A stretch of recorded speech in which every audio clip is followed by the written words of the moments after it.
We're driven by the search for better. But when it comes to hiring, the best way to search for a candidate isn't to search at all. Don't search, match with Indeed.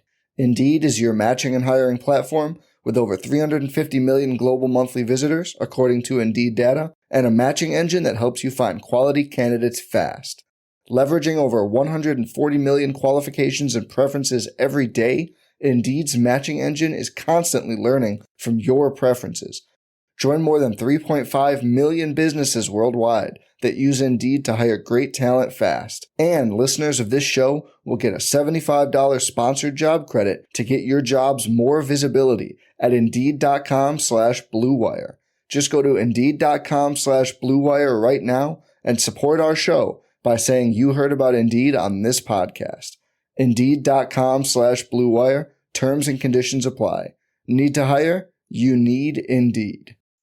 That was the assumption. And then, you have to remember the Zoomers, if the Zoomers are listening, you have to remember that we were not inundated with information. You actually had to go seek information. I know this is a foreign concept to you because the information is just stuffed into your ears and your eyes 24 hours a day, every waking second, right?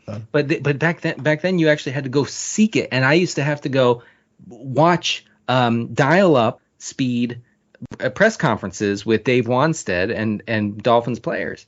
And there was this slow trickle of news about like this guy Fiedler. Hey, this guy Jay Fiedler. I never heard of him, It's December 2000, Colts at Dolphins. This is Remember That Game, the podcast about sporting events that take you on a journey and maybe chart the path of the zeitgeist. I'm your host, Thomas Emerick, and today my guest is now three-time guest, Denny Carter, analyst for NBC Sports Edge, founder of Bad Faith Times, and co-host of Living the Stream. The Dolphins had a resurgence this year under Mike McDaniel, nearly winning their first playoff game since the year 2000. Denny, did it give you any flashbacks to your time running around AOL and hyping your, at the time, Miami Dolphins? A little bit. I will say, I wanted to say absolutely not, because I'm just done being a fan. As I think I've said the last two times I've come on your podcast. Thanks for having me again. But seeing the Dolphins in the postseason was, triggering in a good way. It made me remember the fact that this team used to, perennially compete for championships, in that they would make the playoffs and they would win a game. Sometimes, never two, but always one, but usually one in the playoffs. So that was cool. I think I will say that part of me, I think I can confirm that part of me is dead. I don't have fandom anymore, but seeing it was cool. Underdogs at home to young Peyton Manning, who hasn't even won a playoff game. Miami had, as you mentioned, won some playoff games recently, beat the friggin' Bills. Mm-hmm. Pretty big deal. You and I did this show's first episode on it. Everyone's saying at school or on these AOL message boards or your friends on AIM, Colts and the Rams stuck into the playoffs. A big mistake. So Colts a trendy sleeper that year in the AFC. Do you remember having a chip on your shoulder about the Dolphins when you logged on, or even just at the school lunch table? My chip on my shoulder was mostly in relation to my buddy, who I had known for, since we were little kids. He was a Broncos fan. And so his guy, Elway, got 2 Super Bowls, and my guy, Marino, was left in the dust. So that was my main chip on the shoulder. But heading into that Colts game in the playoffs, and it's funny to talk about. So this was a playoff game in December. Is that? This is when you could still get one pre-New Year's Eve. So yeah, going into that game, I don't remember having a chip on my shoulder. I remember just being really glad that they got there, and they had a home playoff game. The year in a year where they were supposed to be, competing for a top 2 or 3 pick in the draft, and they were way, way better than people expected. So heading into that game, I was just like, I felt like kind of playing with house money, if you know what I mean. Scrappy team there, leading receiver Oronde Gadsden, yes. A couple years prior in the Arena League, quarterback Jay Fiedler, not long out of NFL Europe.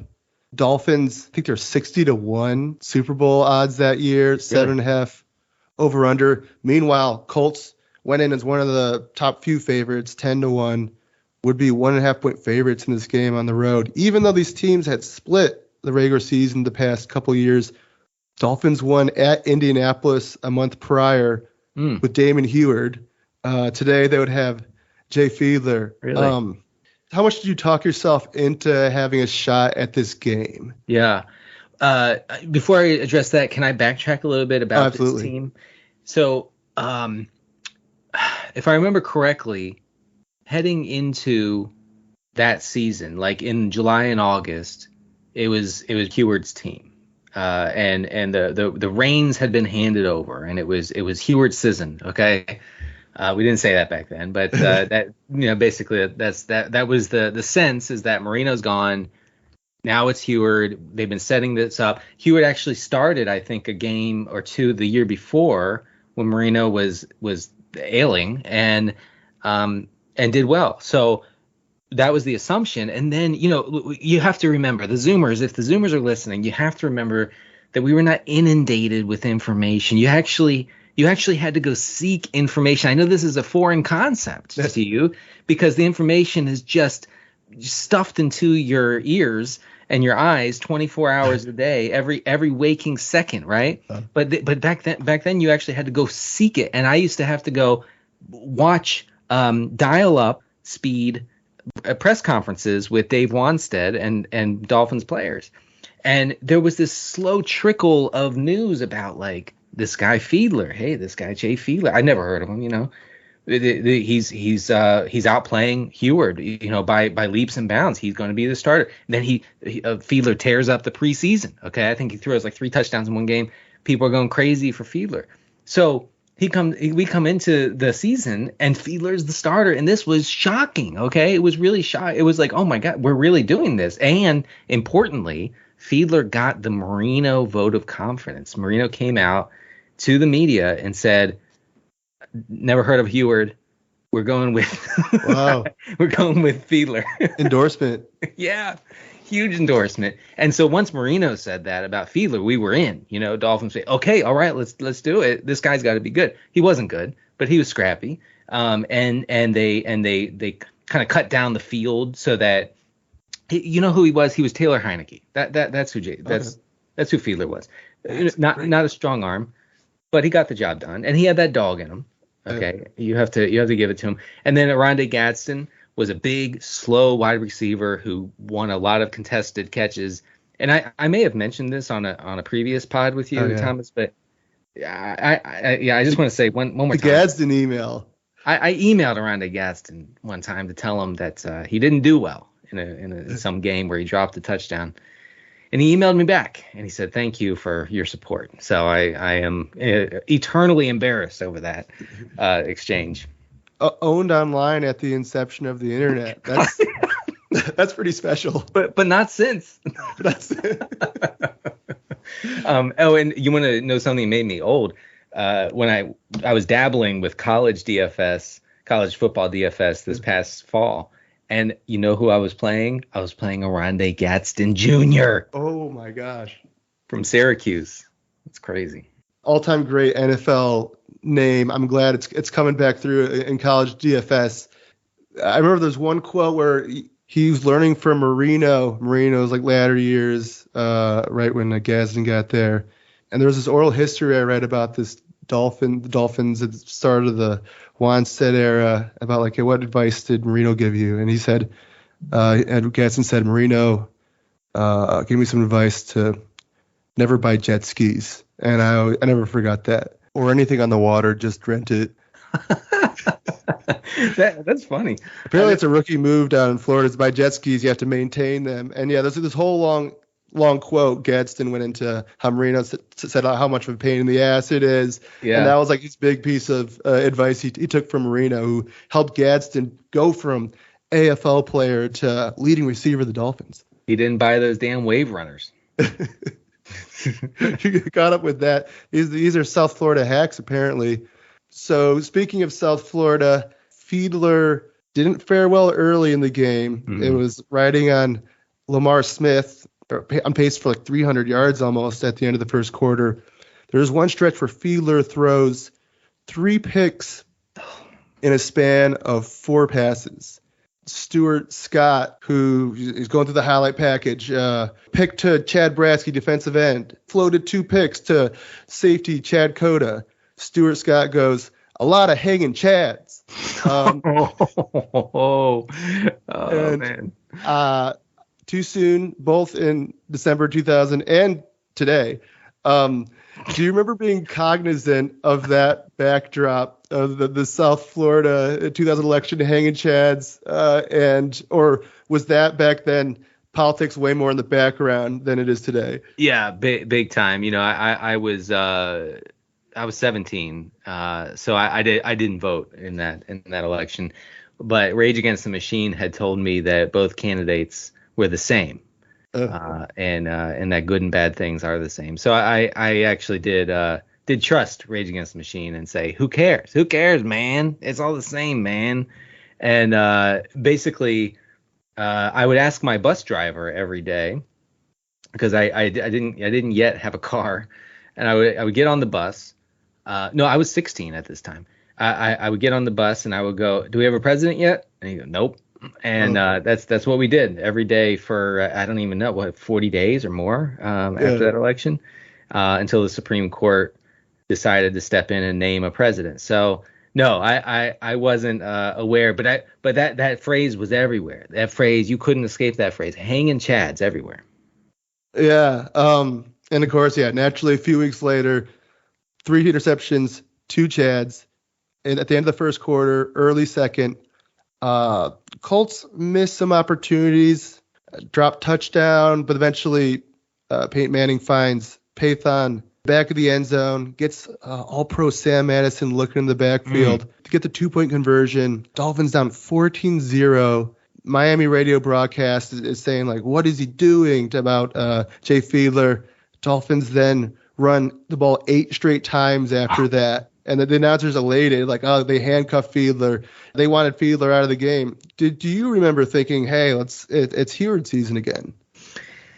I don't recall like the three picks. I remember that the Dolphins leaned heavily on Lamar Smith. I think he ended up with 40 rushes. Playoff record. Wow, I mean, insane. They established it, all right. Yeah. And Thomas, I was actually watching this game with my girlfriend, who is now my wife. Oh. Yeah.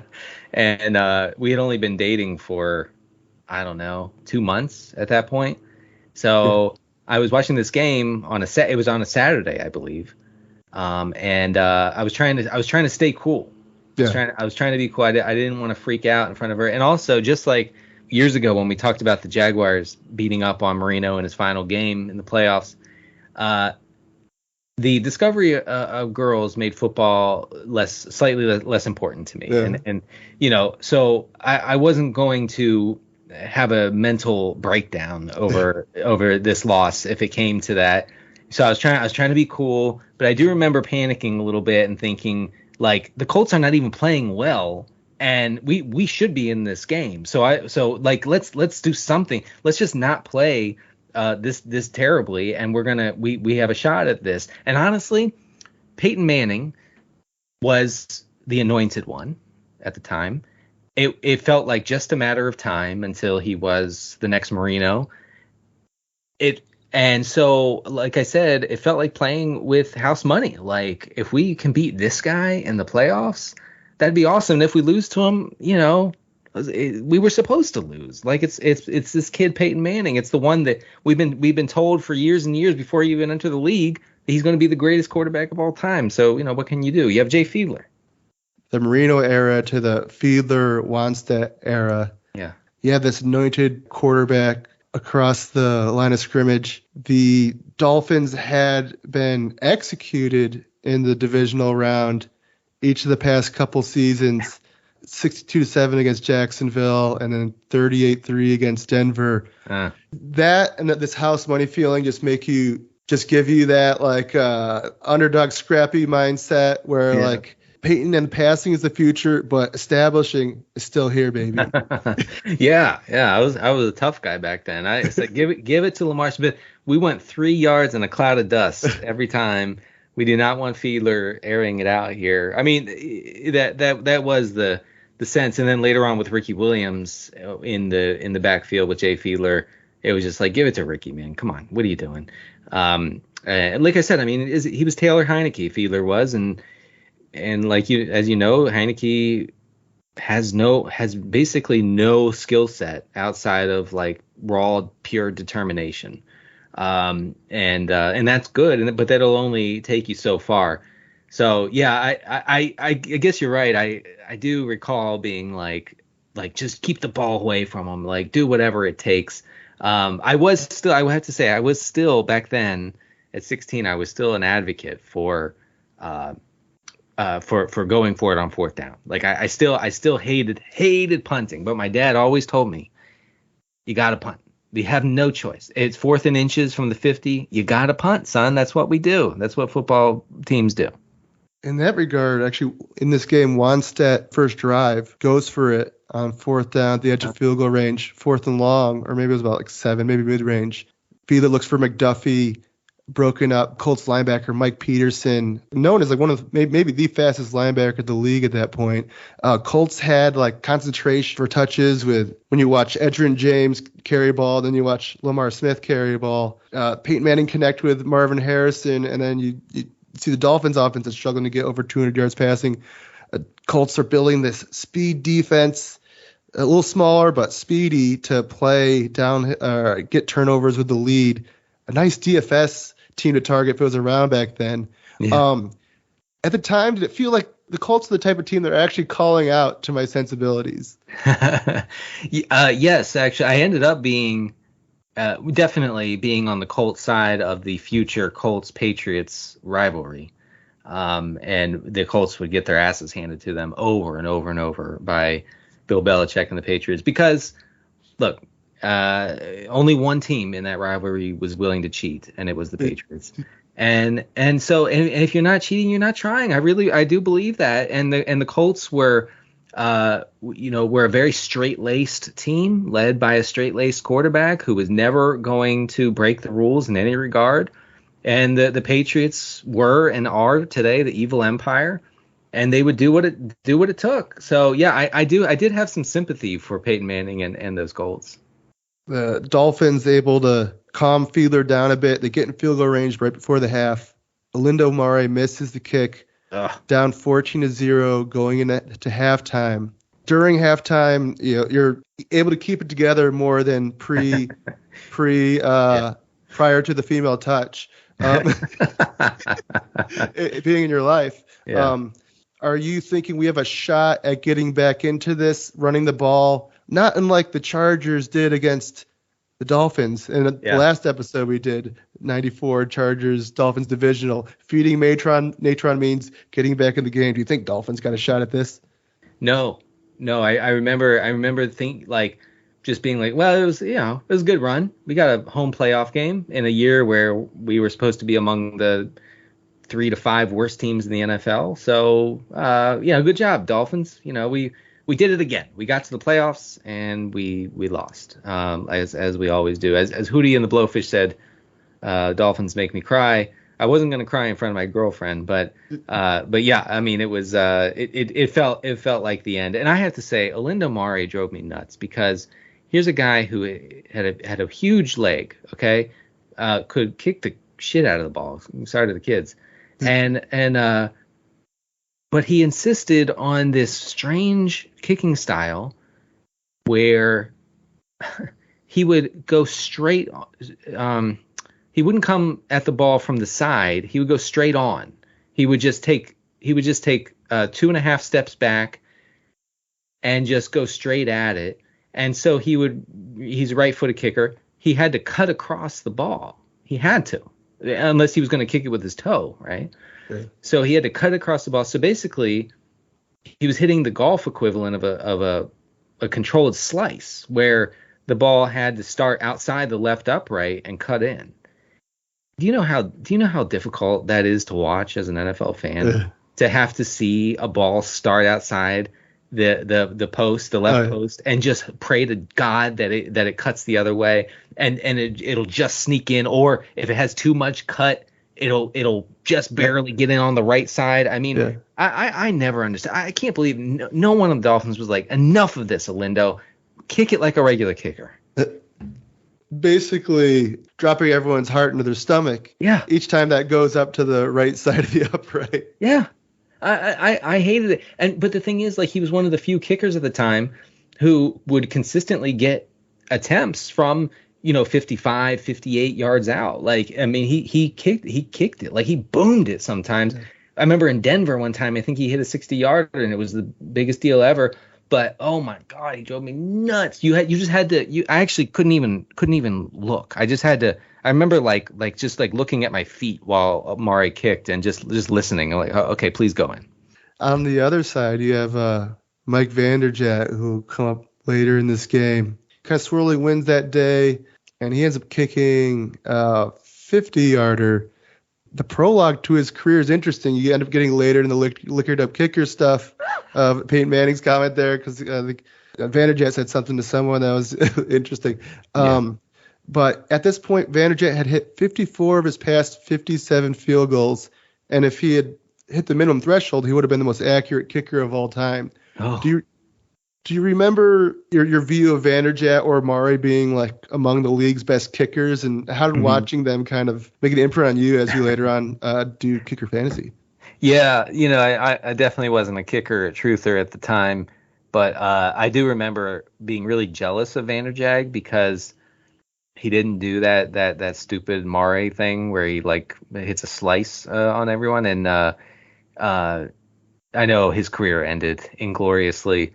With probably the worst field goal attempt in the history of organized football.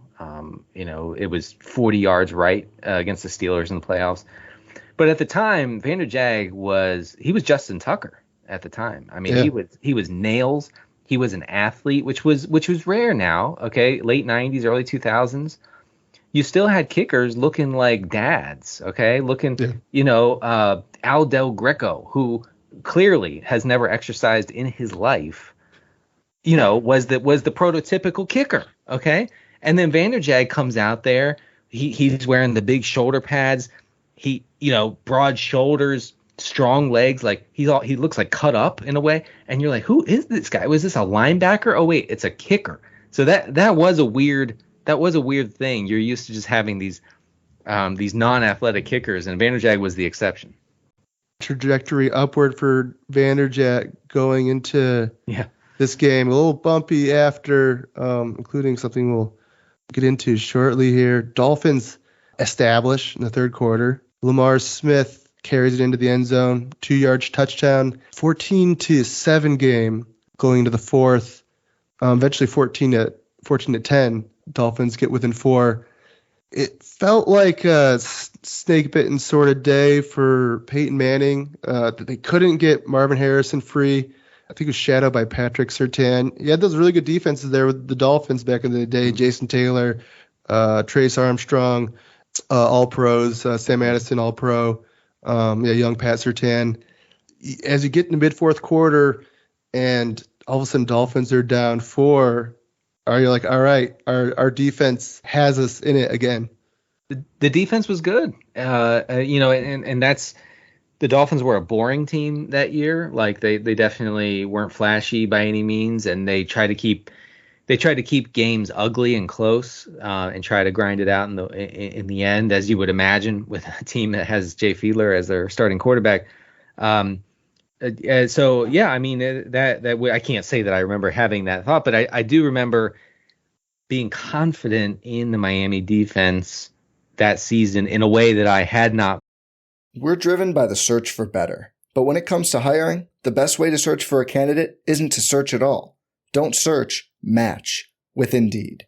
Indeed is your matching and hiring platform with over 350 million global monthly visitors, according to Indeed data, and a matching engine that helps you find quality candidates fast. Leveraging over 140 million qualifications and preferences every day, Indeed's matching engine is constantly learning from your preferences, Join more than 3.5 million businesses worldwide that use Indeed to hire great talent fast. And listeners of this show will get a $75 sponsored job credit to get your jobs more visibility at Indeed.com/Blue Wire. Just go to Indeed.com/Blue Wire right now and support our show by saying you heard about Indeed on this podcast. Indeed.com/Blue Wire. Terms and conditions apply. Need to hire? You need Indeed. Without the ones like you, who work tirelessly to keep things running, everything would suddenly stop. Hospitals, factories, schools, and power plants, they all depend on you. No matter the weather, emergency, or time of day, you're the ones who get it done. At Grainger, we're here for you with professional-grade industrial supplies. Count on real-time product availability and fast delivery. Call, click Grainger.com, or just stop by. Grainger, for the ones who get it done. Ever been in my 6 or 7 or 8 years watching the Dolphins before that, because those defenses that Marino had were awful. I mean, they were absolute sieves. I mean, people would, wreck them through the air. They would get anything they wanted on the ground. And this one was different. I mean, they had Jason Taylor, right? Yeah. They had Zach Thomas. Yeah. Yeah. They had Zach Thomas with then. Yeah. Yeah. They had Surtain on one corner. They had Madison on another. They had Terrell Buckley, who was pretty good at the time. They had Sean Marion, who was a former Dallas safety. He wasn't like an all world safety, but he was good. And then a couple pass rushers who were good. Who was the one that you mentioned a minute ago? Oh yeah, Trace Armstrong and Jason Taylor combined for over 30 sacks that year. Wow, really? Armstrong. Well, Trace Armstrong definitely benefited from Taylor because teams would do anything they could to slow down Jason Taylor. People don't remember Jason Taylor was dominant as a pass rusher, unstoppable at times, and Trace Armstrong would get a bunch of favorable situations, and he obviously took advantage. So yeah, I remember thinking like, oh man, like, hey, the defense can actually carry us here, which was a very foreign thought for a Dolphins fan who had just lived through a decade where there was no defense for the Dolphins. Tim Bowen on the interior there. Is there anyone of those players in particular you would go defend the most online? The Y2K teenage brain, very different from our current brain, but different from teenage brains of any other era of fandom, where pre-DFS and ubiquity of gambling info were all about the tribe of jersey color. But we start to have access to enough information to really supercharge our level of investment in regards to our emotional. And was there any player you filtered this into as far as arguing with people on message boards or anyone who listen after you dial in through your modem? I do remember arguing in chat rooms, NFL chat rooms, which is crazy to think about today. I mean, I guess I still spend a lot of time on a chat room called Twitter. So that hasn't changed. Just slightly more toxic today than it was in 2000. I was a huge Sam Madison. Like I would have said back then, probably at 16, 17 years old, I would have said, I'm taking Sam Madison over any corner ever. Like he is shut down. You can leave him out on an island, and not give him any help. He's such a huge advantage. He was the kind of corner, at least for like 2 seasons, 3 seasons maybe, where teams would not throw in his direction. It was like, I don't want to say it was the Deion treatment, but it was a little bit of the Deion treatment where Deion Sanders never saw the ball because no one ever challenged him in his prime. So I definitely was a Madison guy. I remember back in the day, like they'd have a computer in the classroom. I'd hop on and then try to find a message board to argue with someone what sports about, and then the teacher would be like, who are you talking to? What is happening? But just to hear that modem connecting and that sweet sound of data storage, how much did you gravitate to just getting online like during a school day once you first kind of discovered that's a thing you could do? Yeah. First, what is it? Sound of data storage first thing in the morning. Yeah. The Arctic Monkeys. Yeah. Yeah. Everybody, listen. You got to check out the Arctic Monkeys album called Tranquility Base. Yeah. Hotel and Casino. Hotel and Casino. It's a great one. Thomas and I have bonded over that one over the years. I did that at home. At school, we were so far behind with that stuff. I went to a small private school, and I know you would think, well, shouldn't the private school have a lot of money, have all the computers? No, we did not. We did not. And so no, there was none of that at school. But I would get home, and I would immediately start talking to friends online. Go to NFL chat rooms. Go to NBA chat rooms. I remember I put together. I played fantasy basketball back then with a dial-up on ESPN. I was obsessed with it. It was my first fantasy sports experience. So good memories of that. Connecting Modems, also the name of my Radiohead cover band at the time of this game. Yes, I would listen. I would listen to that for sure. we get Fiedler down, eventually down 7. Colts hit that Vanderjagt 50-yard field goal after they finally actually get Harrison single coverage downfield. A couple plays, Harrison gets called for an OPI in a play where he probably could have caught it and walked into the end zone, and then Peyton Manning just misses him shortly after that. So missed opportunity that would come back to bite the Colts a bit. Down 17-10. Fiedler gets the ball back with a few minutes. Perhaps this will need to happen through Fiedler. Mm-hmm. It's going to happen. Did you believe? I don't think I believed. I thought if it's going to come down to Fiedler, then we're done, because he was a mess. He was actually pretty bad leading up to that game as well. I think defenses had figured out what the Dolphins were doing there. I remember reading some analysis of the Miami offense with Fiedler, and basically they were cutting the field in half for Fiedler, so they would roll him out every play, and smartly the Dolphins were using play action on almost every drop back then. So and we know play action works even if the run has not been established. We didn't know that back then because we didn't know anything back then. But so they would cut the field in half and give Fiedler a bunch of easy throws. He did fine with those, just like a guy like Taylor Heineke. But then they figured him out. So I don't think that I was a believer, and I do recall very clearly wanting Lamar Smith to just get the ball 100 times, like whatever it took, give it to Lamar Smith.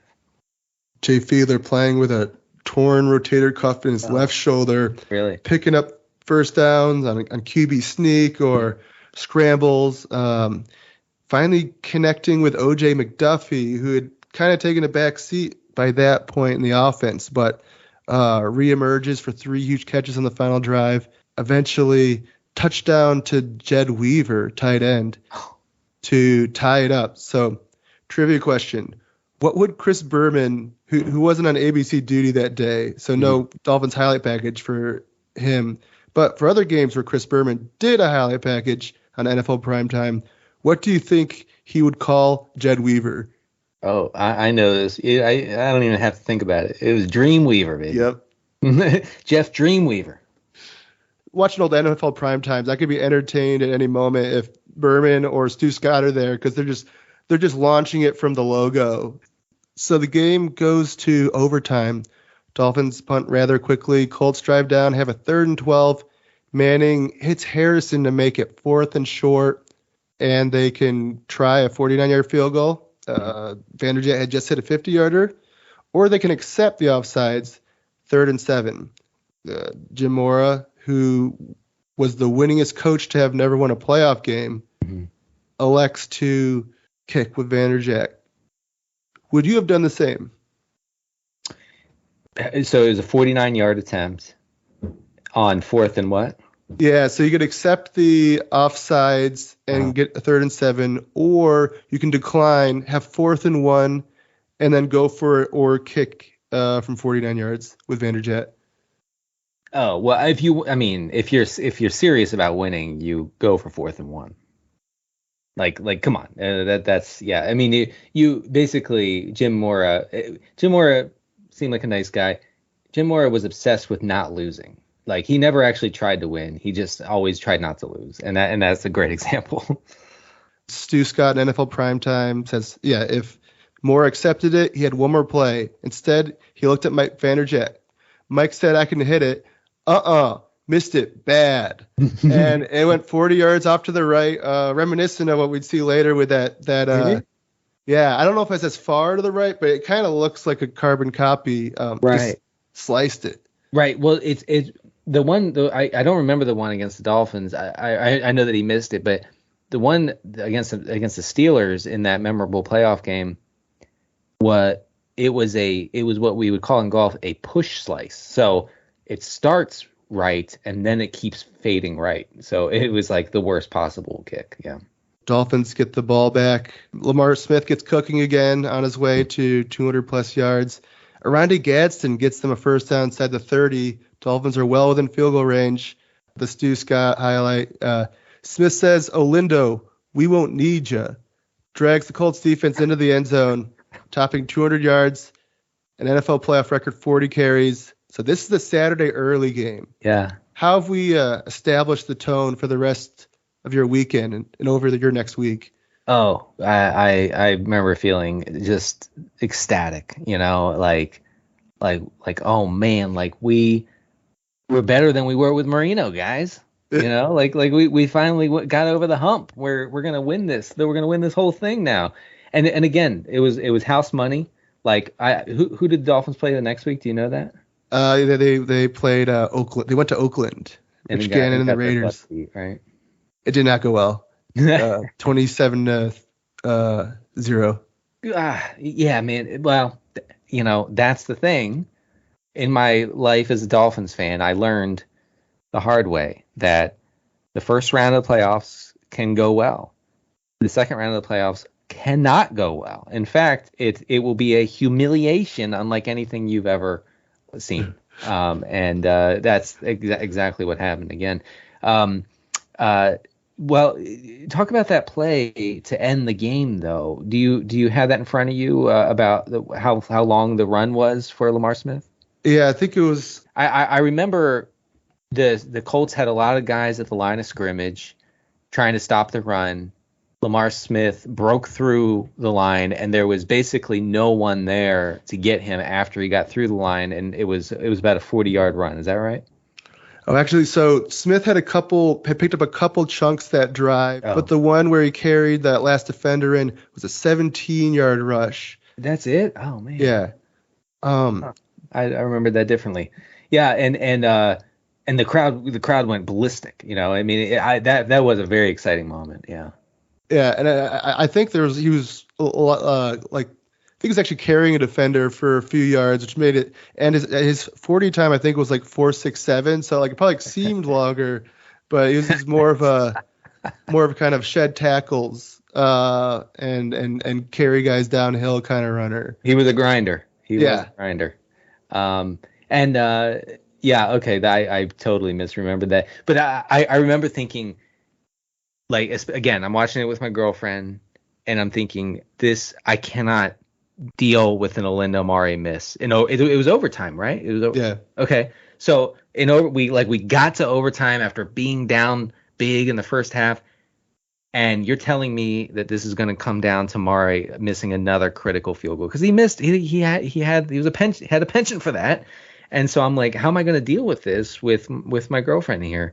Thankfully, I was so relieved. When Lamar Smith scored that touchdown because you could just it was walk off. You just, okay, that's it, we're gone. And this is what I know. I should say this is way before the overtime rules were amended, so that you didn't have to score a touchdown to win the game. It was just a field goal, which sucked. I mean, I think all fans would say that was terrible.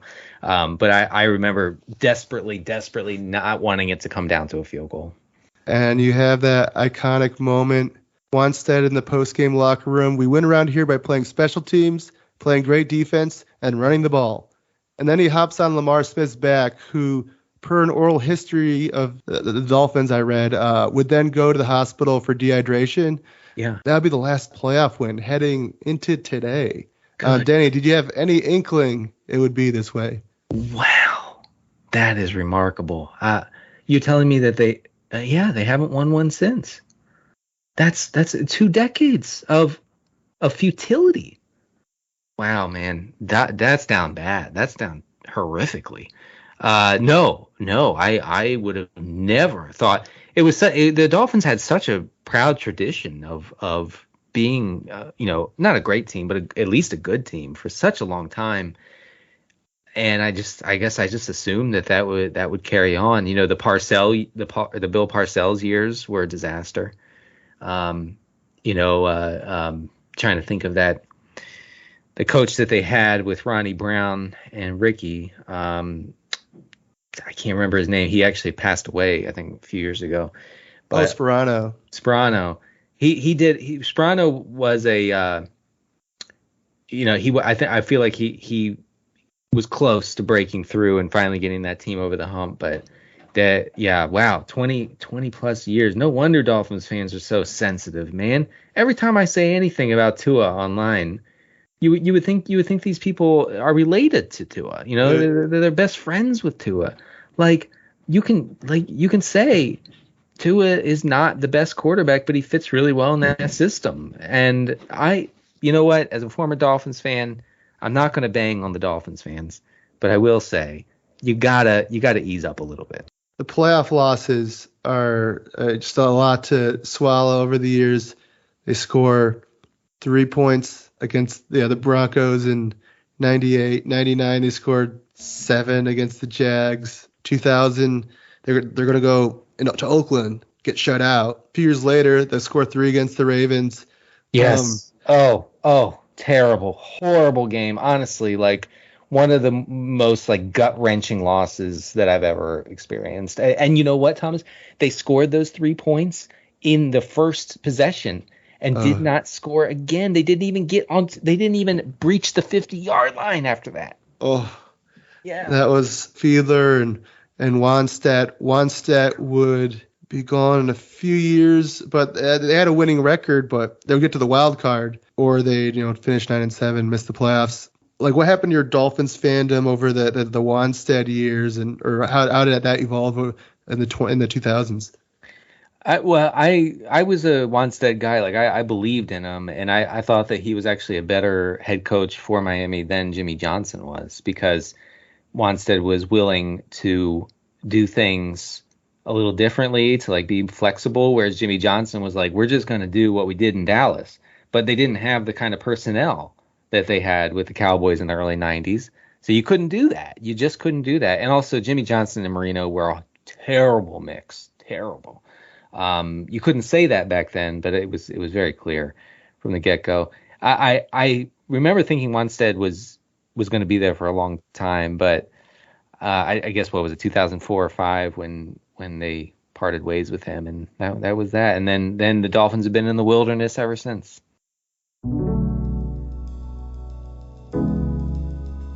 This has been another episode of Remember That Game. Please rate, review, subscribe, and check out more episodes.